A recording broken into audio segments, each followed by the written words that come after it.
తాకట్టులో ఉన్న బంగారాన్ని విడిపించి ఆ రోజున్న మార్కెట్ ధర కట్టి మిగిలిన డబ్బును మీకు అందిస్తుంది కొమ్మూరి గోల్డ్. హాయ్, నమస్తే. నా పేరు doctor hypno Padma Kamalakar, counselling psychotherapist, hypnotherapist, family and marriage health councillor. మా ఇన్స్టిట్యూట్స్ రాజమండ్రి, హైదరాబాద్లో ఉన్నాయి.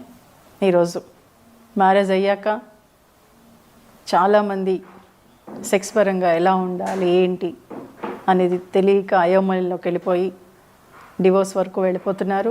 అప్పుడప్పుడు అంటే చాలామంది ఏంటంటే పెళ్ళి అయిపోయి పిల్లలు పుట్టేశారు, ఇంకా మాకు సెక్స్ కోరికలు ఏముంటాయనంట. ఏం కాదండి, హ్యాపీగా ఎక్కడికైనా వెళ్ళండి. ఇద్దరూ కలిసి ఒక అద్భుతమైన ప్రపంచాన్ని సృష్టించుకునేది మీ చేతుల్లోనే ఉంది.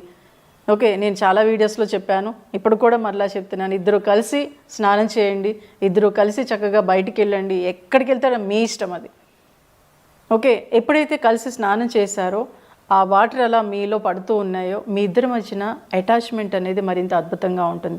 అలాగే చాలామంది జెంట్స్ ఏం చేస్తారంటే, అరే నా భార్య నాకు సహకరించట్లేదు, ఇష్టమైన భంగిమలో ఉండటం లేదు అని చాలామంది జెంట్స్ కంప్లైంట్ చేస్తూ ఉంటారు.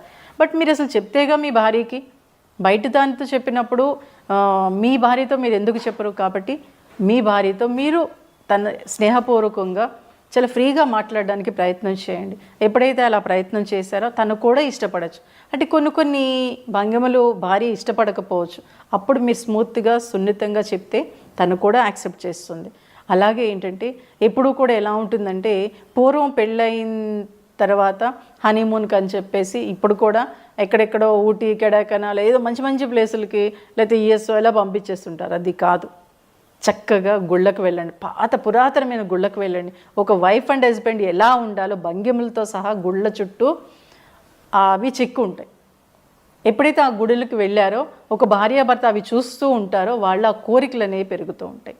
ఎప్పుడైతే కోరికలు పెరిగాయో అప్పుడు వీళ్ళిద్దరు అటాచ్మెంట్ మరింత అద్భుతంగా ఉంటుంది. ఎందుకంటే ఈ ప్రపంచంలో అన్నిటికన్నా చక్కటి టానిక్ ఏంటంటే వైఫ్ అండ్ హస్బెండ్ రిలేషన్లో సెక్సే. దాన్ని మనం మర్చిపోతున్నాం. ఇప్పుడు ఈ మధ్య నేను పెళ్ళైన వాళ్ళు కూడా 3 monthsకో 4 monthsకో లేదా 6 monthsకో కలుస్తున్నారు. అది కాదు. పెళ్ళైన కొత్తలో చక్కగా రోజు కలుస్తూ ఉంటేనే మీ ఇద్దరి మధ్యన అటాచ్మెంట్ మరింత బాగా పెరుగుతుంది. అలాగే తర్వాత క్రమంలో అరే ఇప్పుడు ఒకరోజు కలిసినా హ్యాపీగా ఉండాలంటే మీరు మాట్లాడుకునే విధానం, మీ కమ్యూనికేషన్ ఎంత లవ్లీగా ఉంటే మీ లైఫ్ కూడా అంత లవ్లీహుడ్గా ఉంటుంది. సో కాబట్టి మీరు చేసే ప్రతి పనిలోనూ తన భార్యని మీద ఎప్పుడు లేదా భర్త మీద ఎప్పుడూ కంప్లైంట్స్ కాదండి. ఒక వైఫ్ అండ్ హస్బెండ్ ఎలా ఉండాలి ఏంటి అనేది వాళ్ళు తెలుసుకోవాలంటే ఫస్ట్ తల్లిదండ్రులు పెళ్ళి అయిన తర్వాత వాళ్ళిద్దరినీ ఒక 1 year వదిలేసేయండి. మీరు మధ్యలో దూరి నువ్వు అలా ఉండు ఇలా ఉండు అనే అమ్మాయికి అటు అబ్బాయికి చెప్పేయడంతో వాళ్ళు ఎలా ఉండాలో అర్థం కాక అయోమయంలోకి వెళ్ళిపోయి గొడవలు పెట్టుకుంటున్నారు. కాబట్టి ఒక 1 or 2 years వరకు తల్లిదండ్రులు వాళ్ళిద్దరిని ఫ్రీగా వదిలేస్తే వాళ్ళు నేర్చుకుంటారు. ఏ గొడవ వచ్చినా ఏమొచ్చినా వాళ్ళకి వాళ్ళు తీర్చుకుంటారు. వాళ్ళు ఏం చిన్నపిల్లలు కాదు, వాళ్ళు జాబ్ చేస్తున్నారు, సంపాదిస్తున్నారు, వాళ్ళకి ఒక స్టేజ్ వచ్చేసింది.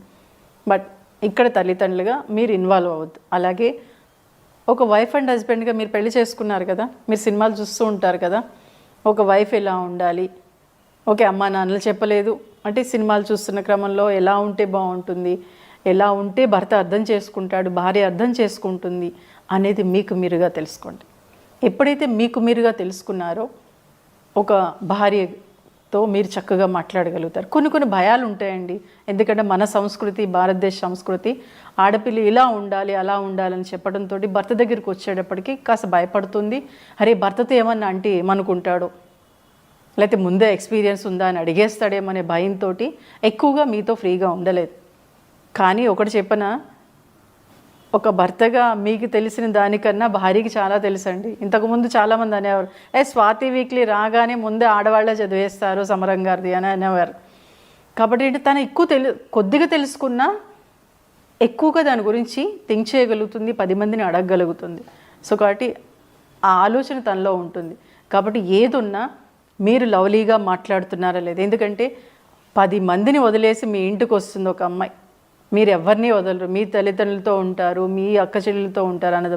సో కాబట్టి మీరు తనతో ఫ్రీగా మాట్లాడడానికి ట్రై చేయండి. ఇక్కడ ఎలా ఉంటుందంటే మా అమ్మలా ఉండు, మా అక్కలా ఉండు అని పోల్చకండి. అలాగే నువ్వు అలా బయట వాళ్ళు చూడు ఎంత అందంగా ఉన్నారో, బయట వాళ్ళు చూడు ఎలా శారీ కట్టుకుంటున్నారో, వాళ్ళు ఎంత అద్భుతంగా ఉన్నారనేది కూడా దయచేసి అనద్దు.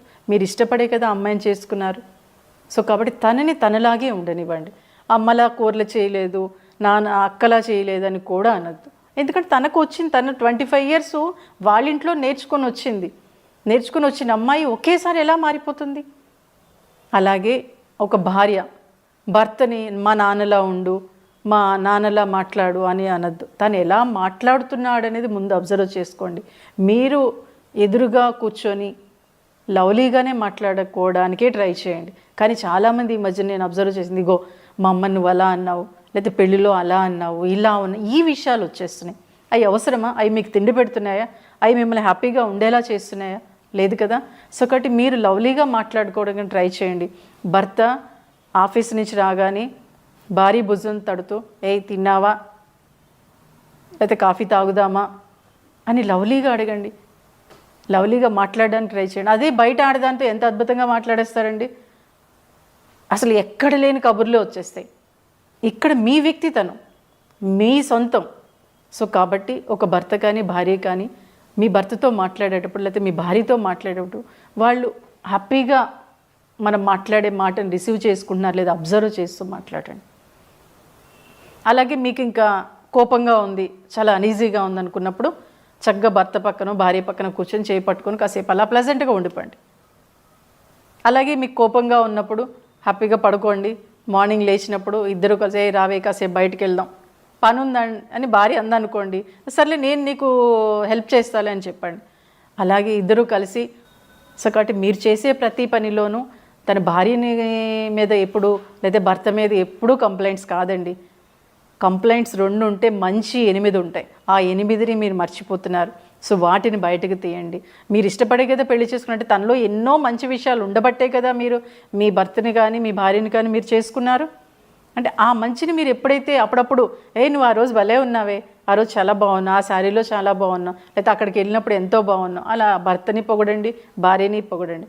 ఎప్పుడైతే చిన్న చిన్న ఆ మాట, ఆ చిన్న చిన్న టచ్లు మిమ్మల్ని మరింత హ్యాపీగా ఉండేలా చేస్తాయి. అలాగే ఏంటంటే పడక గదిలోకి వెళ్ళినప్పుడు బయట సమస్యలన్నీ వదిలేసేయండి. ఎప్పుడైతే చాలామంది మగాడు కానీ ఆడది కానీ ఇంట్లోకి లోపలికి చక్కగా పడుకుందామని వెళ్ళేటప్పటికి ఆ రోజు ఇలా ఉన్నావు, ఈరోజు ఇలా చేసావు, లేకపోతే దీనికి ఇది కావాలి అని బెడ్రూమ్లో మొదలు పెడతారు. ఆ ఎట్టి పసులు చేయదు. చక్కగా లవ్లీగా మాట్లాడుకోండి, సరదాగా మాట్లాడలేదు. సినిమాలో మంచి సీన్ ఏమైనా మీకు నచ్చిందంటే అప్పుడు కాసేపు మాట్లాడుకోండి. అలా మాట్లాడుకుంటూనే మీరు మీ పనిలోకి వెళ్ళినప్పుడు హ్యాపీగా లైఫ్ని ఎంజాయ్ చేయగలుగుతారు. బట్ ఎప్పుడూ కూడా ఎలా ఉంటుందంటే సమస్యలని ఎప్పుడు వస్తూ ఉంటాయి. భార్యాభర్తల మధ్యన కూడా సమస్యలు వస్తాయి. బట్ సమస్యలు వచ్చినప్పుడు ఎప్పుడు కూడా భార్య అంటే చాలామంది భార్యలు ఏం చేస్తూ ఉంటారంటే కొంతమంది ఏంటంటే భర్తకి దూరంగా ఉంటారు, లేదా పుట్టింటికి వెళ్ళిపోతూ ఉంటారు. కొన్ని సంవత్సరాలు కూడా దూరంగా ఉంటారు, కొన్ని నెలలు పుట్టింటికి వెళ్ళిపోతారు. అది ఎట్టి పసులు చేయదు. గొడవ పెట్టుకున్న కాసేపటికే మాట్లాడేయండి. ఆ గొడవ పెట్టుకున్న నైటే ఫిజికల్ రిలేషన్ ఉండేలా చూసుకోండి. ఎప్పుడైతే అవన్నీ చేశారో ఈ సమస్యలన్నీ పటాపంచలు వెళ్ళిపోతాయి. బట్ మహిళ మీరు ఆలోచించండి, ఒక సమస్య వచ్చినప్పుడు ధైర్యంగా ఎదుర్కొని ధైర్యంగా సాల్వ్ చేసే కెపాసిటీ మహిళకు ఉంటుంది. సో కాబట్టి మీ ఫ్యామిలీలో మీ వైఫ్ అండ్ హస్బెండ్ మధ్యన సమస్యలు ఏమైనా వస్తే మీకు మీరుగా సాల్వ్ చేసుకోండి. థర్డ్ పర్సన్ ఎంటర్ అవ్వకండి. మీరిద్దరే కూర్చొని సాల్వ్ చేసుకోండి ఏ సమస్య వచ్చినా కానీ. అలా ఎప్పుడైతే సాల్వ్ చేసుకున్నారో మీరు మరింత అద్భుతంగా ఉండగలుగుతారు. ఇంకొకటి కూడా ఉండాలి, మన ఇంటికి ఎన్ని కీస్ ఉంటాయండి? 2 కీస్ కంపల్సరీ ఉంటాయి కదా. ఒకటి భార్య దగ్గర, ఒకటి భర్త దగ్గర ఉంటాయి. అంటే చాలా ఫ్రీగా ఏదైనా మనం తీసుకొని లోపలికి వచ్చేయచ్చని భార్య భర్త అనుకుంటారు కదా. అలాగే మీ ఫోన్లో మీరు లాక్ పెట్టుకోకండి. ఎందుకు లాక్ పెట్టుకోవాలి? భార్య అయినా సరే భర్త ఫోన్ తీసేలా ఉండాలి, భార్య ఫోన్ భర్త తీసేలా ఉండాలి, భర్త ఫోన్ భార్య తీసేలా ఉండాలి. లాక్ అవసరమా? మీ ఇద్దరి మధ్యన అది ఉంటే మటుకు కొంతకాలం లాక్ లేకపోయినా సరే మీ ఫోన్ ఎవరు ముట్టుకోరు, మీ భర్త కానీ మీ భార్య కానీ. మీ ఇద్దరి మధ్యన రహస్యాలు ఏముంటాయి చెప్పండి? ఓకే, ఎప్పుడోదో ఉందని ఇప్పుడు కూడా ఉండాల్సిన అవసరం లేదు కదా. ఏదైనా ఉన్నా చక్కగా మాట్లాడుకోండి. ఎప్పుడైతే అలా మాట్లాడుకున్నారో, ఎప్పుడైతే లాక్ లేదో మీరు హ్యాపీగా మీ ఫ్యామిలీని లీడ్ చేయగలుగుతారు. శ్రీకృష్ణుడు అంతటి వాడే భార్య ఒకసారి వచ్చి అదే ఫంక్షన్కి వెళ్ళాలి అంటే నాదా ఇన్ని చీరలో ఏ చీర కట్టుకోను అని అంటుంది. అప్పుడు ఏం చేస్తాడంటే ఒక చీర తీసి ఇస్తాడు. పాపం ఎంతో హ్యాపీగా వెళ్ళిపోతుంది రుక్మిణి. వెళ్ళిపోయిన తర్వాత నారదుడు అడుగుతాడు, ఏంటి స్వామి ఆ చీర తీసిచ్చారంటే అది వాళ్ళ నాన్న పెట్టిన చీర అని శ్రీకృష్ణుడు అంతటి వాడే చెప్పాడు. అంటే వాళ్ళ నాన్న పెట్టిన చీర ఇస్తే ఎంత హ్యాపీగా తను ఫీల్ అవుతుంది. అలాగే మీరు కూడా అప్పుడప్పుడే మీ నాన్న చాలా చక్కగా మాట్లాడతాడే, మీ అమ్మ చాలా ఇదిగా ఉంటుంది, మీ తమ్ముడు ఇలా చిన్న చిన్నవి ఒక చిన్న మాట మీరు ఎప్పుడైతే మాట్లాడారో మిమ్మల్ని నెత్తి మీద పెట్టుకొని చూసుకుంటుంది భార్య. సో కాబట్టి ఫిజికల్ రిలేషన్కి ఎప్పుడు దూరంగా ఉండదు భార్యాభర్తలు. అలాగే మీ కమ్యూనికేషన్ సరిగ్గా ఉండేలా చూసుకోండి. మీ టచ్ కూడా అప్పుడప్పుడు చిన్న చిన్న లవ్లీ మాటలు మాట్లాడుకోండి ఎందుకంటే మీరు భార్యాభర్తలు, బయట వాళ్ళు కాదు. మీరు మాట్లాడుకో ఇంకెవరు మాట్లాడతారు? మీ భార్యతో మీరు బాగా